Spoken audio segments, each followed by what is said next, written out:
నమస్కారం, వార్తలకు స్వాగతం. ముందుగా ముఖ్యాంశాలు. విద్యార్థులకు విలువలతో కూడిన విద్యను అందించాలి, దండి చిన్నజీయర్ స్వామి వెల్లడి.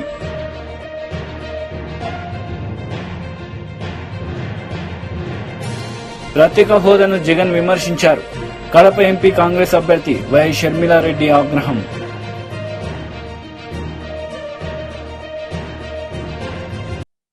విద్యార్థులకు మారుతున్న కాలంతో పాటు విలువలతో కూడిన విద్యను అందజేయాలని శ్రీ దండి చిన్నజీయర్ స్వామి పేర్కొన్నారు. ఈ సందర్భంగా ఆయన మాట్లాడారు. విద్యార్థులకు మారుతున్న కాలంతో పాటు విలువలతో కూడిన విద్యను అందజేయాలని శ్రీ దండి చిన్నజీయర్ స్వామి పేర్కొన్నారు. నిర్మల్ జిల్లా కడెం మండలంలోని మారుమూల గిరిజన గ్రామమైన అల్లంపల్లి గ్రామంలో శ్రీ సీతారామ స్వామి వారి ఆలయం, జిఆర్ గురుకులంలోని జూనియర్ కళాశాలను త్రిదండి చిన్నజీయర్ స్వామి వారు శుక్రవారం మధ్యాహ్నం ప్రారంభించారు. ఈ సందర్భంగా సీతారామ స్వామి వారి ఆలయంలో చిన్నజీయర్ స్వామి ప్రత్యేక పూజలు నిర్వహించి భక్తులకు తీర్థగోష్ఠి ప్రసాదాలను అందజేశారు. అనంతరం అక్కడ ఏర్పాటు చేసిన సమావేశంలో వారు మాట్లాడారు. విద్యార్థులు 10వ తరగతి తర్వాత ఉన్నత చదువులు చదవాలని ఇంటర్ కళాశాలను ప్రారంభించామన్నారు. అలంపల్లి గ్రామంలో స్థానిక నాయకుల భక్తుల కోరిక మేరకు సీతారామ స్వామి వారి ఆలయం నిర్మించినట్లు తెలిపారు. ఆలయ నిర్మాణంలో పాల్పంచుకున్న ప్రతి ఒక్కరికి అభినందనలు తెలియజేశారు. ఇక్కడ చదువుకున్న విద్యార్థులు ప్రపంచానికి ఆదర్శంగా నిలవాలని ఆకాంక్షించారు. అనంతరం ట్రాస్మా యూనియన్ నాయకులతో సమావేశం నిర్వహించి విద్యార్థులకు సబ్జెక్టులతో పాటుగా వ్యక్తిగత విలువలు నేర్పించాలని ట్రాస్మా నాయకులను కోరారు. ఈ విషయంపై తస్మా ఆధ్వర్యంలో ఉమ్మడి జిల్లా వ్యాప్తంగా ఉపాధ్యాయులకు శిక్షణ ఇచ్చి వారి ద్వారా విద్యార్థులకు విలువలతో కూడిన నాణ్యమైన విద్యను అందించేలాగా విచ్చేయాలని సూచించారు. త్వరలో వికాస తరంగిణి ఆధ్వర్యంలో ఉపాధ్యాయులకు శిక్షణ తరగతులు నిర్వహిస్తామన్నారు. ఈ వేడుకలకు హాజరైన భక్తులకు అన్నదాన కార్యక్రమం ఏర్పాటు చేశారు. ఈ కార్యక్రమాల్లో Khanapur MLA Bojju Patel, Ashwaraopeta MLA Adinarayana, Adilabad MLA Payala Shankar, TRSMA రాష్ట్ర మాజీ అధ్యక్షుడు యాదగిరి శేఖర్రావు, జిల్లా అధ్యక్షుడు విష్ణువర్ధన్ రావు, ప్రధాన కార్యదర్శి శ్రీకాంత్ రెడ్డి, పలువురు వివిధ మండలాల నాయకులు, భక్తులు భారీ సంఖ్యలో పాల్గొన్నారు.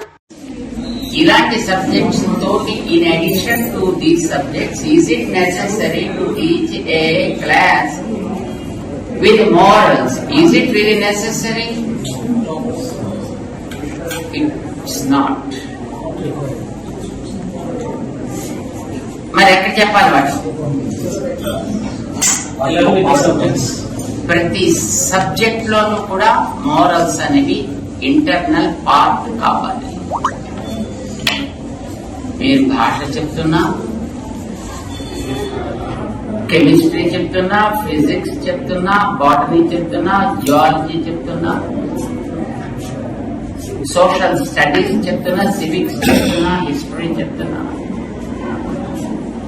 మోరల్స్ అనేవి దాంట్లో ఇంటిగ్రల్ పార్ట్ కావాలి తప్ప ఇది విడదీసి చూపించడం అంటే పచ్చడిని విడిగా తినవలను, పూను విడిగా తినవలను, సాంబార్ రుచిని చక్కగా చూడవలను అని చెప్పినట్టు ఉంటుందన్నమాట. అలా ఉండకూడదు కదా. అలా ఉండకూడదు కంటే మనం విలువల్ని ఎట్లా ఈ సబ్జెక్ట్స్ లో ఇన్కార్పొరేట్ చేయాలి అనే దాని మీద మన ప్రజ్ఞ పనిచేసింది. మన ట్రస్మా టీచర్స్ కూడా దాన్ని చూశారు, చాలా సంతోషపడ్డారు. ఇలాంటిది మనం మన రాష్ట్ర స్థాయిలో ఉండే అన్ని జిల్లాల్లో కూడా తీసుకువెళ్ళడానికి ఒక పంచవర్ష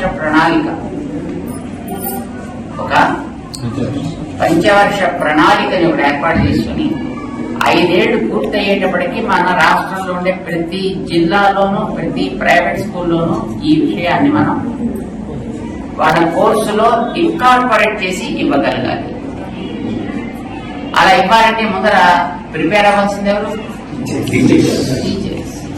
అంటే మన టీచర్స్ ని ఎట్లా దీంట్లో బాధ్యులు అయ్యేటట్టుగా చేద్దాం. How can we motivate the teachers and how we can give all the inputs to the teachers, and in turn how the teachers will be able to deliver the goods to the children at their own levels అనే దాని మీద మనం ఒక చిన్న pilot project ఒకటి తీసుకుని ముందుగా ఒక 650 మంది టీచర్స్ కి మన వాళ్ళు ఆన్లైన్ లో ఒక ఓరియంటేషన్ సెషన్ నటించారు. It was in Karimnagar and it went on very well. and teachers all physically joined there in MITS College ఒక 4 days ముందర. అండ్ వాళ్ళందరూ కూడా ఇది చాలా మంచి పద్ధతిగా కనిపిస్తోంది, చాలా సులభంగా మనం అర్థం చేసుకోవడానికి కూడా వీలుగా ఉంది అని అన్నారు. మరి మన ప్రాంతాల్లో, మన జిల్లాలో కూడా దీన్ని మనం ఆరంభం చేసుకోవచ్చునా? మనకి ఇప్పుడు summer vacations time, so this is the best time for us to get anything new, right? అందుచేత మనం ఈ సమయాన్ని మనం వినియోగించుకుని మన ప్రాంతాల్లో టీచర్స్ అందరినీ కూడా మనం మోటివేట్ చేసుకుని వాళ్ళందరికీ కూడా ఇది ఎట్లా జరిగింది అనేది మన కరీంనగర్ వాళ్ళ ద్వారా ఒకసారి షేర్ చేసుకోగలిగితే మన టెస్మా సెంటర్ నుంచి వాటిని మనం ఒక స్టడీ మనం కూడా చేసి ఇది ఎంతవరకు సబబుగా ఉంటుంది అనేది మనం అర్థం చేసుకోగలిగితే దెన్ డెఫినెట్లీ మన ప్రాంతంలో ఉండే టీచర్స్ అందరికి కూడా దీన్ని మనం చేరవేయచ్చు. దాని గురించి ఒకసారి మీకు అందరికీ పరిచయం చేయాలి అనే ఉద్దేశంతో మిమ్మల్ని అందరినీ కూడా శేఖర్ గారు తీసుకొచ్చారు. మేమంతా సిద్ధం సభలో సీఎం జగన్ పాల్గొన్నారు. ఈ సందర్భంగా పలు అంశాలపైన మాట్లాడుతూ ప్రవేశపెట్టిన పథకాలను, అమలు చేసిన పథకాలను వివరిస్తూ చంద్రబాబు నాయుడు వంటి వాళ్ళకు ఓటు వేయొద్దు అంటూ వేడుకున్నారు. ఇంటి వద్దనే టెస్టులు, ఇంటి గ్రామంలోనే మందులు, గవర్నమెంట్ ఆసుపత్రుల్లో మా రూపురేఖలు మారుస్తూ నాడు నేడు 25 లక్షల వరకు ఉచితంగా ఆరోగ్యశ్రీయే కాదు, ఆపరేషన్ అయిన తర్వాత కూడా పేదవాడు ఇబ్బంది పడకుండా ఆరోగ్య ఆసరా, కొత్తగా పడతా ఉన్న 17 కొత్త మెడికల్ కాలేజీల నిర్మాణం వంటి ప్రతి పేదవాడికి, ప్రతి మనిషికి బతికించే జగన్ మార్కు వైద్య విప్లవాలన్నీ కూడా ఫ్యాన్ మీద 2 ఓట్లు పడితే అన్ని కూడా కొనసాగుతాయి. లేదంటే మళ్ళీ చంద్రముఖి నిద్రలేస్తుంది. వదల బొమ్మాలి వదల అంటుంది. పేదవాడు అప్పులు పాలై వైద్యం అందని పరిస్థితిలోకి ఆ పేదవాడిని తీసుకొని పోతుంది ఈ చంద్రముఖి. ఫ్యానుకు ఓటు వేస్తేనే అక్క చెల్లెమ్మల రాజ్యం, ఫ్యానుకు ఓటు వేస్తేనే పిల్లల్ని బడికి పంపే తల్లులకు అమ్మఒడి అనే పథకం, ఫ్యానుకు ఓటు వేస్తేనే ఆ పిల్లల చదువులకు, పిల్లల చదువులకు ఆ తల్లి ఇబ్బంది పడుకోకుండా విద్యా దీవెన, వసతి దీవెన. ఫ్యానుకు ఓటు వేస్తేనే ఆ అక్క చెల్లెమ్మలకు ఆ ఆసరా ఇచ్చిన చేతితో 0 వడ్డీ అనే కార్యక్రమం. ఫ్యానుకు ఓటు వేస్తేనే ఓ చేయూత కొనసాగింపు, ఫ్యానుకు ఓటు వేస్తేనే ఓ కాపు నేస్తం కొనసాగింపు, ఫ్యానుకు ఓటు వేస్తేనే ఓ ఈబీసీ నేస్తం కొనసాగింపు, ఫ్యానుకు ఓటు వేస్తేనే ఓ వైఎస్ఆర్ జగనన్న కాలనీలు, అందులో 31 లక్షల ఇళ్ల పట్టాలు, అందులో కడతా ఉన్న 22 లక్షల ఇళ్లు అన్ని కూడా వేగంగా అడుగుల ముందుకు. ఫ్యానుకు ఓటు వేస్తేనే నామినేటెడ్ పదవుల్లో నా అక్క చెల్లెమ్మలకు అగ్ర తాంబూలం ఇస్తూ 50% రిజర్వేషన్లతో నామినేషన్లో ఉన్న పనులు, నామినేషన్లో ఉన్న పదవులు అన్ని కూడా నా అక్క చెల్లెమ్మలకిచ్చే మహిళా సాధికారత ప్రభుత్వం. ఒక్క ఫ్యానుకు ఓటు వేస్తేనే మీ బిడ్డ జగను మళ్ళీ వస్తేనే అన్నది ప్రతి ఒక్కరూ కూడా ఆలోచన చేయండి. లేదంటే మళ్ళీ చంద్రముఖి నిద్రలేస్తుంది,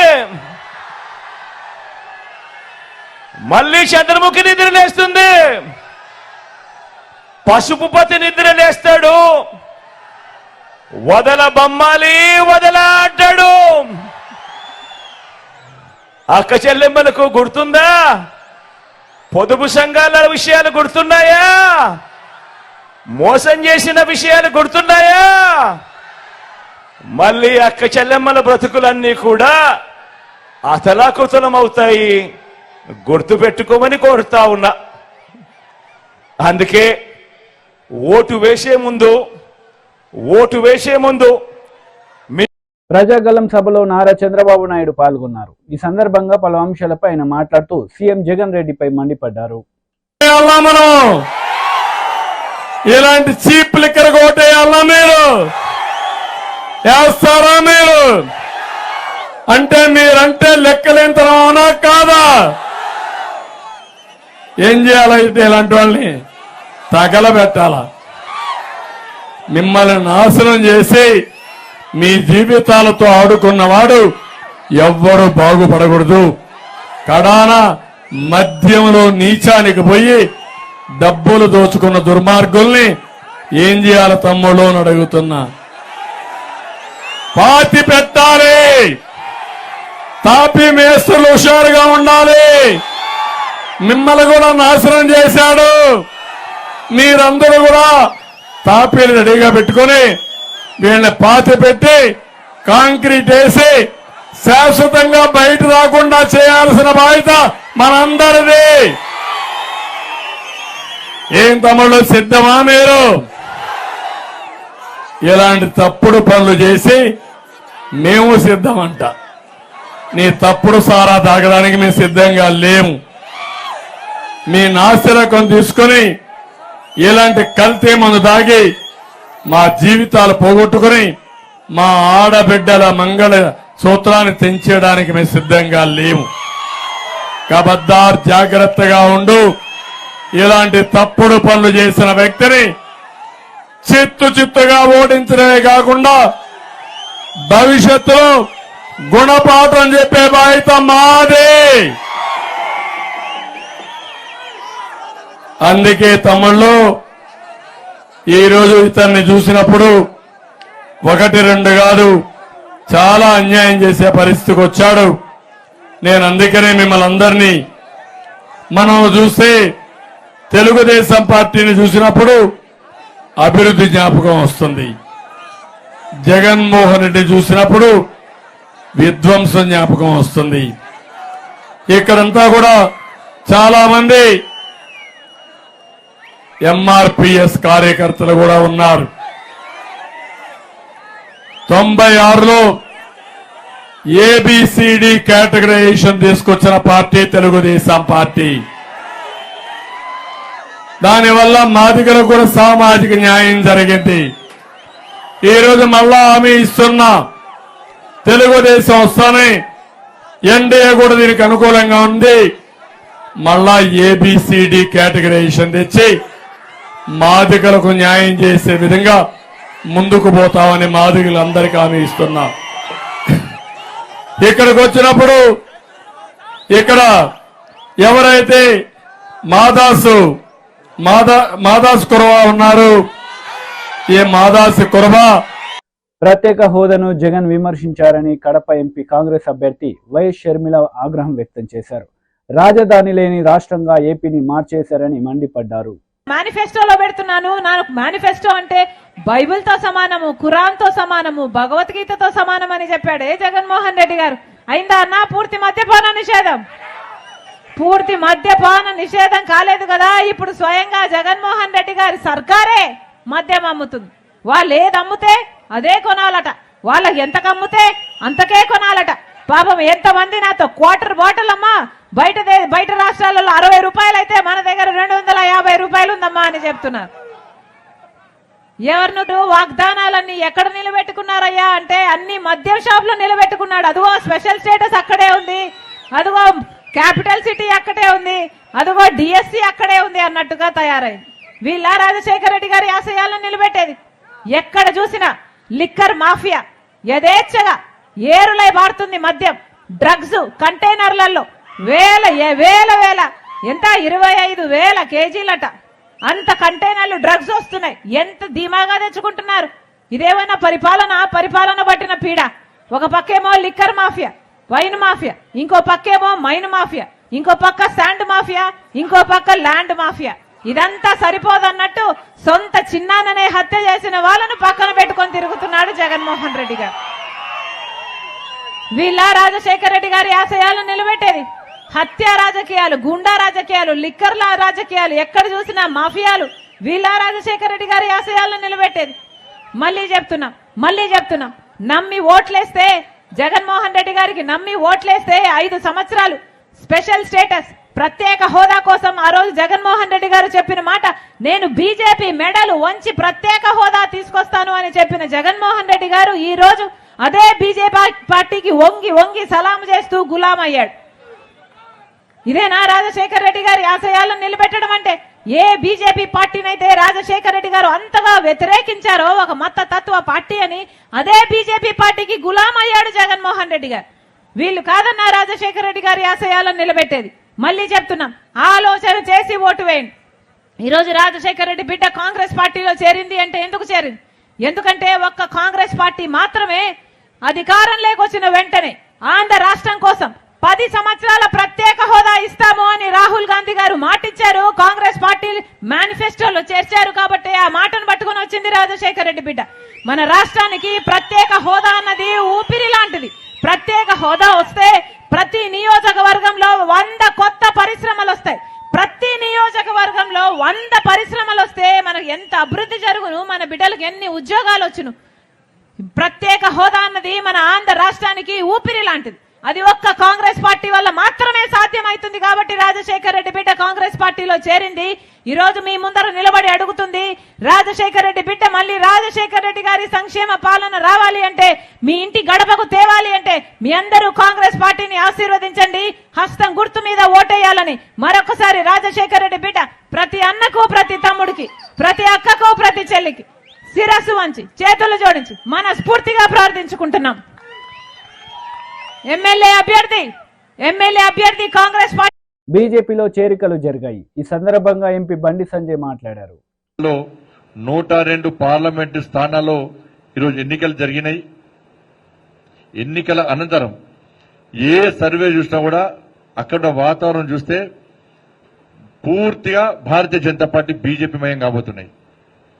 ఇవాళ పోలింగ్ జరిగిన తర్వాత అక్కడ వాతావరణం చూస్తే ఎట్టి బస్లో ఈ ఎన్నికల్లో 370కి పైగా స్థానాలు, దాదాపు 400 స్థానాలు, పార్లమెంట్ స్థానాల్లో భారతీయ జనతా పార్టీ ఎట్టి బస్సులో గెలవబోతుందని చెప్పి ఈ రోజు 21 రాష్ట్రాల్లో 102 పార్లమెంట్ స్థానాల్లో ఎన్నికల సరళిని చూస్తే, పోలింగ్ జరిగిన సరళిని చూస్తే ఇవాళ ఏర్పడతా ఉన్నది. తెలంగాణ రాష్ట్రంలో కూడా అదే వాతావరణం ఉంది. ఎక్కడ చూసినా బీజేపీ మోడీ అనేటువంటి ఒక వాతావరణం నిర్మాణమై ఉంది. కాబట్టి ప్రజల దృష్టి మళ్లించడానికి బీఆర్ఎస్, కాంగ్రెస్ పార్టీలు ఒకరి మీద ఒకరు విమర్శలు చేసుకుంటూ ప్రజా సమస్యలను పక్కబెట్టి ఎన్నికల వాతావరణాన్ని చెడగొట్టి వాళ్ళు చేసిన అభివృద్ధి చెప్పుకుంటలేరు, చేస్తామని చెప్పి వీళ్ళు చెప్పుకుంటారు, చేస్తామని వాళ్ళు చెప్పుకుంటలేరు. ఓళ్ళు కూడా తిట్టుకొని టీవీలలో బ్రేకింగ్ కోసం ప్రయత్నం చేసి ప్రజల దృష్టి మళ్లించే ప్రయత్నం చేస్తున్నారు. కేసీఆర్ అంటాడు మాకు 20 మంది కాంగ్రెస్ ఎమ్మెల్యే టచ్ లో ఉన్నారంటాడు. కాంగ్రెస్ వాళ్ళు ఏమంటారు మాకు 20 మంది బీఆర్ఎస్ ఎమ్మెల్యేలు టచ్ లో ఉన్నారంటారు. మేము ప్రభుత్వం కూర్చోమని వాళ్ళంటారు, మీ పార్టీని అవుట్ చేస్తామని వీళ్ళంటారు. ఇటువంటి పరిస్థితి దానికోసం పార్లమెంట్ ఎన్నికలు కాదు. ఇలా కూర్చోడమే ఎజెండాగా ముందుకు వస్తారా?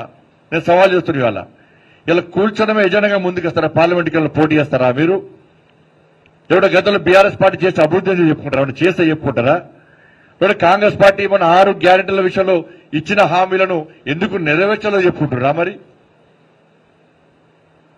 ఇటువంటి పరిస్థితిలో ప్లాన్ ప్రకారం ఇద్దరు కలిసి లోపాయకార ఒప్పందం కుదుర్చుకొని ఇలా భారతీయ జనతా పార్టీ అత్యధిక స్థానాలు గెలుస్తుంది. కాబట్టి ఇలా భారతీయ జనతా పార్టీని టార్గెట్ చేసి ఇద్దరు ఓల్గోరు తిట్టుకొని ఇలా భారతీయ జనతా పార్టీని ప్రజల దృష్టి లేకుండా చూసే ప్రయత్నం చేసినప్పుడు కూడా ఇలా ప్రజలు వాస్తవాలు ఆలోచిస్తున్నారు.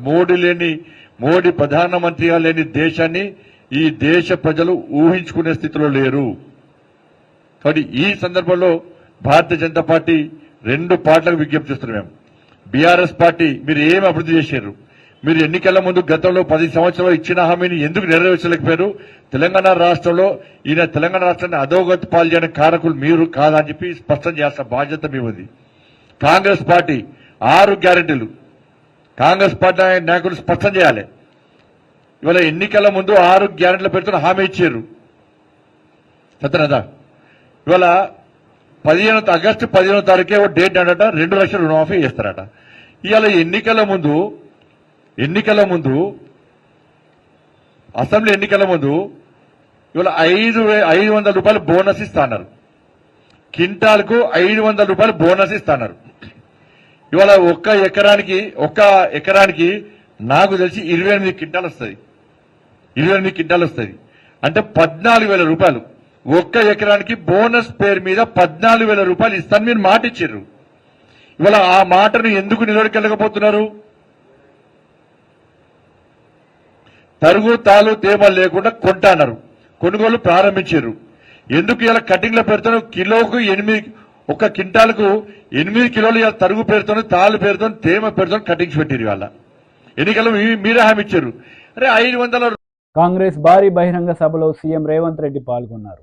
ఈ సందర్భంగా పలు అంశాలపై ఆయన ప్రసంగించారు. 10 ఏళ్ల వరకు నేను చెప్తున్నా, మానుకోట గడ్డ మీద నుంచి కల్వకుంట చంద్రశేఖరరావు గుర్తుపెట్టుకో, నువ్వు కాదు, నిన్ను అయ్య కాదు, నీ తాత కాదు, నిన్ను పుట్టించినోడు వచ్చినా 10 ఏళ్లు తెలంగాణ రాష్ట్రంలో కాంగ్రెస్ ప్రభుత్వం ఉంటది. ప్రజా పాలన అందిస్తాం. ప్రతి పేదవాడికి ఇచ్చిన మాట ప్రకారం ఇందిరమ్మ ఇండ్లు ఇస్తాం. ఆర్టీసీ బస్సులో ఉచిత ప్రయాణం ఇస్తాం. రాజీవ్ గాంధీ ఆరోగ్యశ్రీలో 10 లక్షలు ఇస్తాం. ఇంటింటికి 200 యూనిట్లు ఉచిత కరెంట్ ఇస్తాం. 500 రూపాయలకే సిలిండర్ ఇస్తాం. సంవత్సరం తిరిగే లోపల 2 లక్షల ఉద్యోగాలు ఇస్తాం. బీసీ జనాభా లెక్కలు కట్టి వాళ్ళ జనాభా ఎంతుందో వాళ్లకు నిధులు ఇస్తాం. ఇవన్నీ పనులు చేసే బాధ్యత మాది. ఇదే కాదు మీడియా మిత్రులారా, 100 రోజుల్లో మీకు తెలుసు అధికారం చేపట్టిన 48 గంటల్లో ఆడబిడ్డలకు ఆర్టీసీలో ఉచిత ప్రయాణం ఇచ్చినాం. ఇవాళకి 35 కోట్ల మంది ఆడబిడ్డలు అమ్మగారింటికి అత్తగారింటికి నచ్చిన దేవుణ్ణి మొక్కుకోనికే గుళ్ళు గోపురాలకు పోయొచ్చింది. 10 లక్షల రూపాయల రాజీవ్ ఆరోగ్యశ్రీ పథకం ద్వారా కార్పొరేట్ హాస్పిటళ్లలో వైద్యాన్ని పేదలకు అందించినాం. ఆడబిడ్డలకు మాట ఇచ్చినట్టు కట్టెలపై కష్టాలు తీరవాలని 4 నూర్లున్న సిలిండర్ను నరేంద్ర మోడీ 12 నూర్లు చేస్తే 500కే ఇస్తామని ఇవాళ ఆడబిడ్డలకు 500 రూపాయలకే సిలిండర్ ఇచ్చినాం. పేదవాళ్లకు వ్యవసాయానికి ఉచిత విద్యుత్తే కాదు, పేదవాళ్ల ఇండ్లకు కూడా 200 యూనిట్లు ఉచితంగా ఇస్తామన్నాం. ఇచ్చి బరాబరు చూపించినాం. ఇవాళ పేదవాడి ఇంటికి 0 బిల్లులు ఇస్తున్నాం. ఇదే కాదు, పొంగులేటి గారి మంత్రివర్గం ఈరోజు 4,50,000 ఇందిరమ్మ ఇండ్లు 22,500 కోట్ల రూపాయలతోని ఇదే ఖమ్మంలో ప్రారంభించుకున్నాం. ప్రతి పేదవాడికి ఇవాళ ఇందిరమ్మ ఇండ్లు ఇస్తున్నాం. మేము ఉద్యోగం వచ్చిన ఎంబడే మా కుటుంబ ఉద్యోగాల కోసం కాదు, పేదోళ్ళ బిడ్డల ఉద్యోగాల కోసం ఎల్బీ స్టేడియంలో 3 నెలల్లో 30,000 ఉద్యోగాలు తలలు లెక్క పెట్టి ఇచ్చి పేదవాడి బిడ్డల కళ్ళల్లో ఆనందం చూసినాం. బీసీ జనాభా లెక్కలు కట్టమన్నాం, బరాబర్ లెక్కలు కట్టిస్తున్నాం. ఇన్ని పనులు మేం చేసినాం. ఇవి సరిపోతాయా? కానే కాదు. అందుకే మిగతా కార్యక్రమాలు తీసుకోవాలంటే మార్చి 17 నాడు ఎన్నికల కోడ్ వచ్చింది. అందుకే మీకు నేను మాట ఇస్తున్నా, గ్యారంటీ ఇస్తున్నా. సోనియమ్మ మాటగా, రాహుల్ గాంధీ గ్యారంటీగా ఆగస్టు 15 తారీఖు లోపల 2 లక్షల రూపాయల రైతు రుణమాఫీ.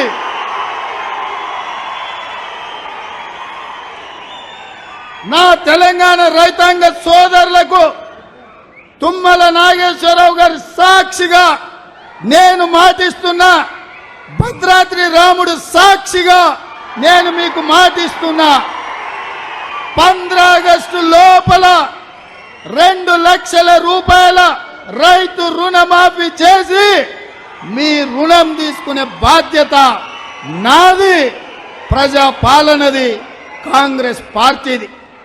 ఇదే కాదు, వచ్చేసారి మీరు వండించే వడ్లకు బరాబర్ 500 రూపాయల బోనస్ ఇచ్చి మీ ఓట్లు కొంటామని చెప్పి రైతులకు నేను మాట ఇస్తున్నా.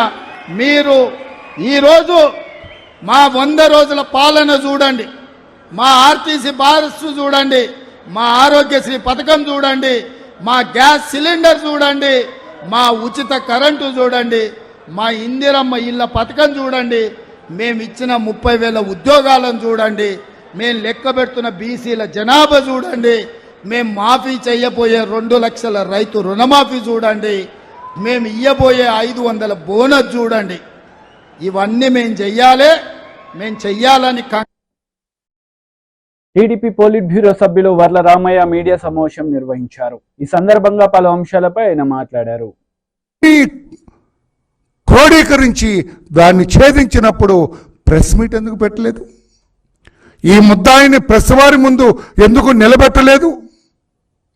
అంటే ప్రెస్ వాళ్ళని ఫేస్ చేసే ధైర్యం లేక, దర్యాప్తు అధికారికి ప్రెస్ని ఫేస్ చేసే ధైర్యం లేక దొంగచాటుగా ఒక నోటు పంపించారు. ఆ నోటు పంపించడంలోనే మీ దర్యాప్తు డొల్లతనం బయటపడింది. యువర్ ఇన్వెస్టిగేషన్ ఈజ్ పర్ఫెక్టరీ అంటున్నాను నేను, తప్పులు తడక అని నేను అంటాను. నేను సమాధానం చెప్పగలరా? రాయన్నారు, ఇనపతీగ అన్నారు కొంతమంది, లేదు దండలో ఉన్న వెదురుబద్ద అన్నారు. ఏదేమైనా కావచ్చు, రాయి అయితే ఆ రాయిని నిన్న ప్రెస్ వాళ్ళకి ఎందుకు చూపించలేదు? అసలు did you seize that stone? ఈరోజు ఎక్కడైతే సిమెంట్ స్లాబ్ అని విన్నాను నేను, అది సీజ్ చేశారా? దీనంతటికి నేనంటున్నా, నేను ఇది ఒక కట్టు కథ మాత్రమే.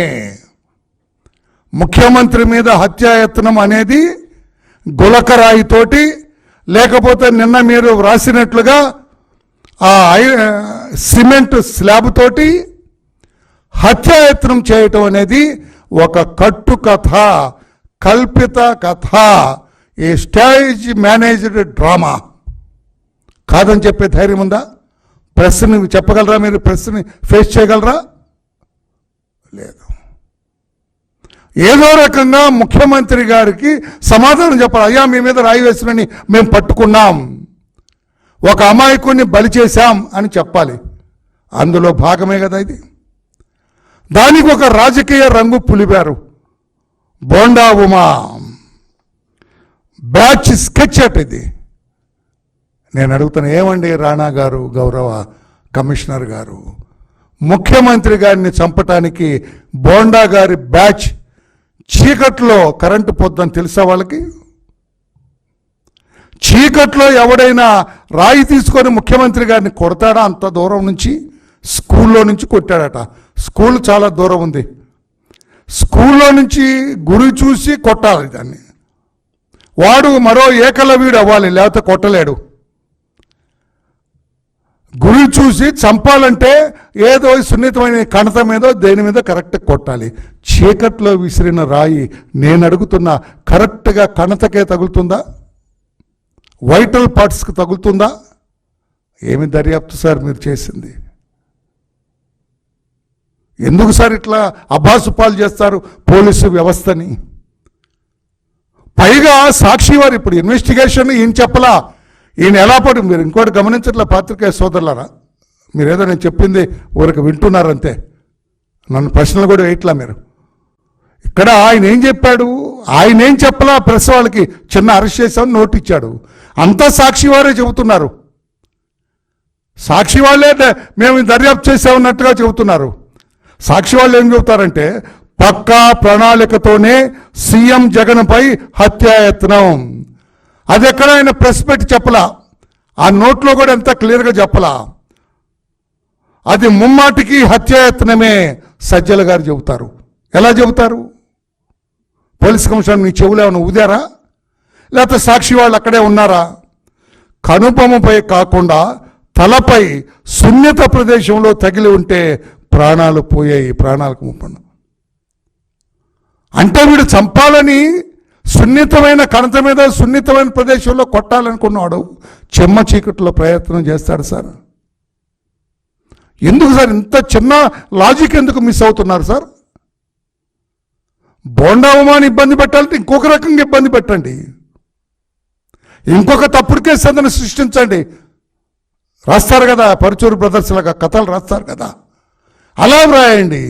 అందుకోసం వడ్డెర కులానికి చెందిన ఒక బీసీ కులానికి చెందిన ఆ బిడ్డని ఎందుకు సార్ అట్లా బలి చేశారు? ఆ కేసు హత్యాయత్నము కాదు సార్. ఆయన్ని హత్య చేయాలంటే ఇది కాదు, గొడ్డలు ఉన్నాయి కదా, కత్తులు ఉన్నాయి కదా, తుపాకులు ఉంటాయి కదా, పెద్ద పెద్ద బరిసెలు ఉంటాయి కదా, పెద్ద పెద్ద ఇనపరా. వార్తలు ముగించే ముందు ముఖ్యాంశాలు మరోసారి.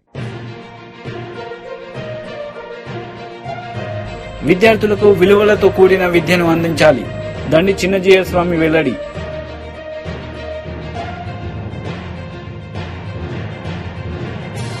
ప్రత్యేక హోదాను జగన్ విమర్శించారు, కడప ఎంపీ కాంగ్రెస్ అభ్యర్థి వై షర్మిలారెడ్డి ఆగ్రహం.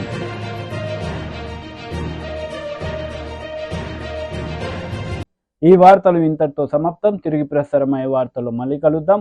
అంతవరకు సెలవు, నమస్తే.